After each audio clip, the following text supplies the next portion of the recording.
The following content is provided under a Creative Commons license. Your support will help MIT OpenCourseware continue to offer high-quality educational resources for free. To make a donation or view additional materials from hundreds of MIT courses, visit MIT OpenCourseware at ocw.mit.edu.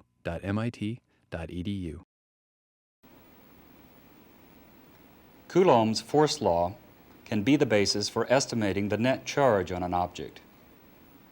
Conservation of charge and Gauss's law are also the basis for the measurement of charge.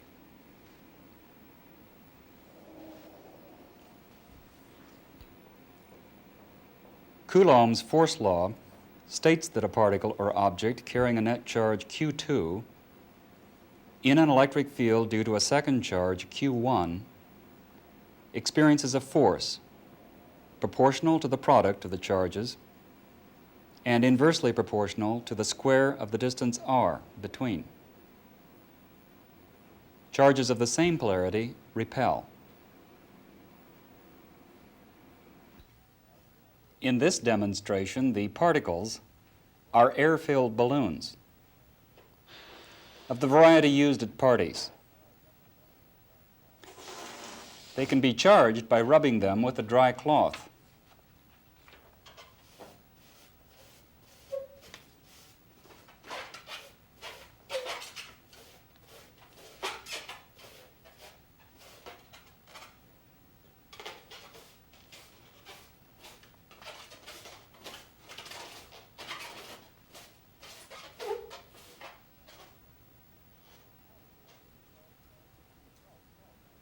They repel each other because they've been charged to the same polarity.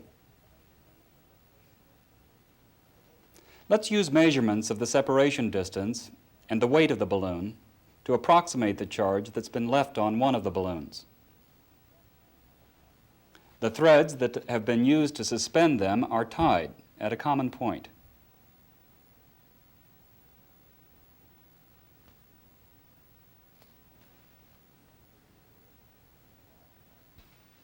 We can measure the vertical distance L between the height of the balloons and the point where the threads are tied. We can also measure the distance r between the balloons. The balloons are not all that small compared to these distances. However, for the purpose of estimating the charge, we'll represent them as point charges and point masses. There are three forces acting on the right balloon. The downward vertical force of gravity, the balloon mass times the acceleration of gravity g, the horizontal Coulomb force of repulsion, and the tension supplied by the thread. To have the tension of the thread balance the gravitational and electric forces, the ratio of the Coulomb force to the gravitational force must be equal to the ratio of half the distance between the balloons, r/2, to the vertical distance from the balloon to where the thread is tied. If we assume that the balloons are equally charged, we can express the Coulomb force in terms of the spacing between balloons, r, and the desired charge q. This expression can be solved for q as a function of the quantities that we can measure. Having measured the balloon mass m, the spacing r, and the height l, we can deduce q. First, we weigh a typical balloon.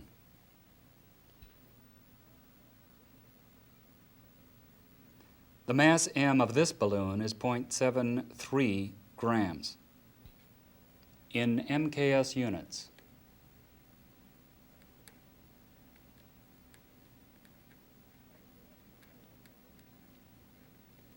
The gravitational acceleration is 9.8 meters per second squared.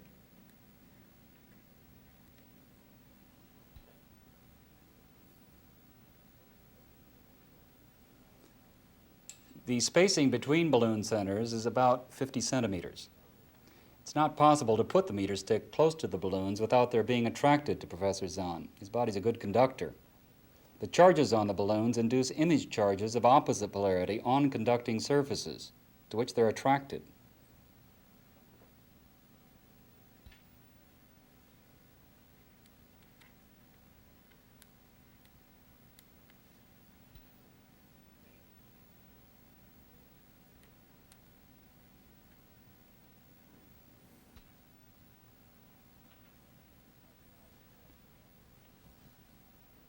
The height L is roughly 1 meter. Finally, the permittivity of free space is 8.85 times 10 to the minus 12 farads per meter.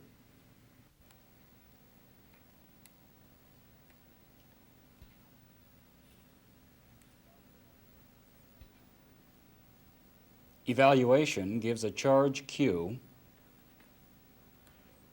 of about 220 nanocoulombs.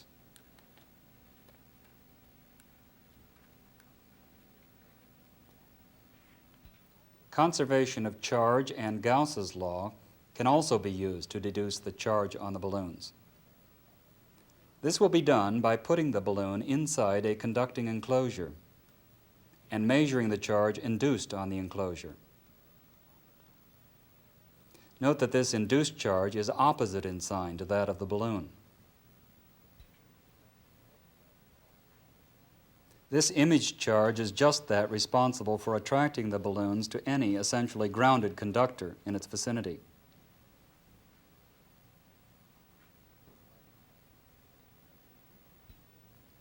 By making this metal enclosure, which is called a Faraday cage, enclose the charge, we make all of the field lines from the balloon charge terminate on the surrounding walls.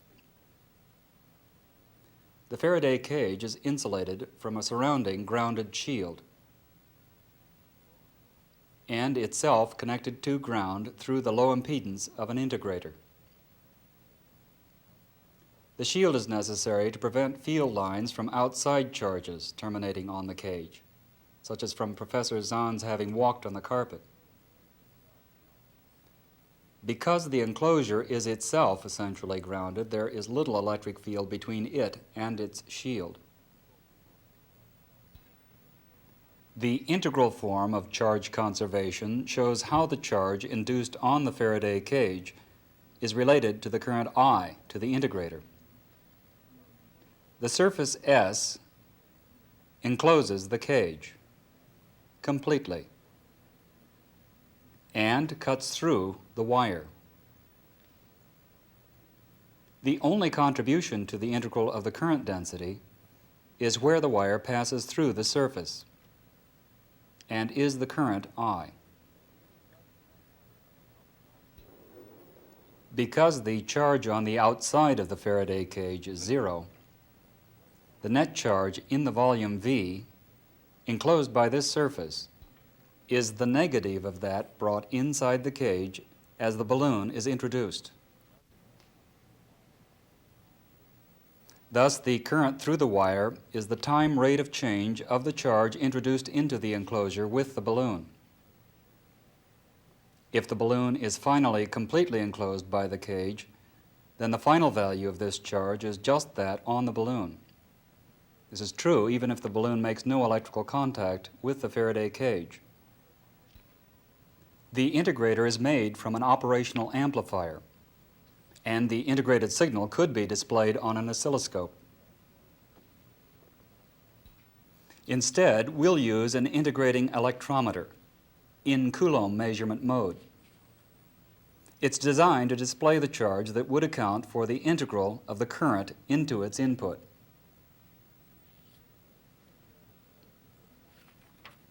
The shapes of the Faraday cage and grounded shield do not matter. In our experiment, the Faraday cage is a waste paper basket-sized rectangular aluminum box, and the surrounding shield is a metal screen. By now, one of our balloons is broken, but with new balloons and a renewed charge, the spacing looks to be about what we had before.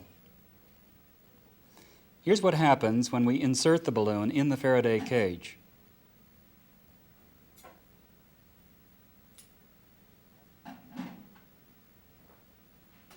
Watch the meter, too.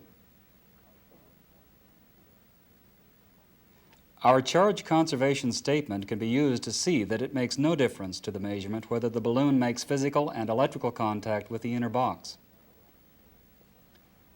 From the dial settings on the top scale, a full-scale deflection is a charge of minus 1,000 nanocoulombs. The measured charge is 220 or 30 nanocoulombs. Let's see what we get for the other balloon.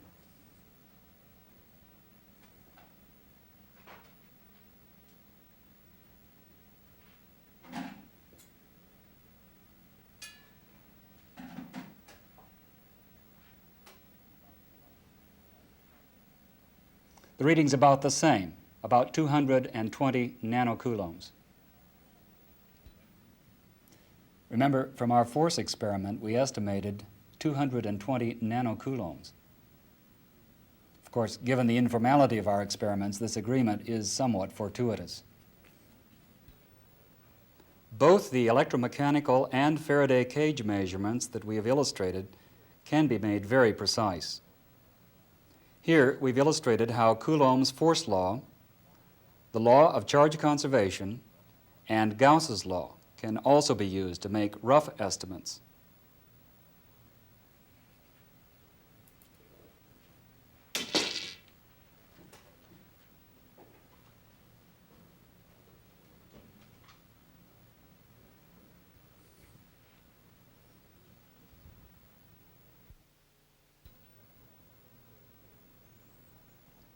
When the balloon is removed, the meter reading almost goes back to zero. Apparently, the charge is essentially removed with the balloon.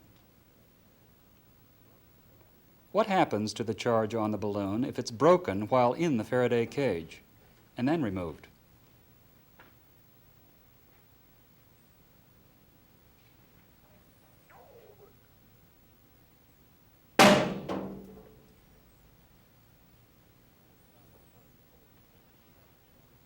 We've used Scotch tape to hold the balloon together.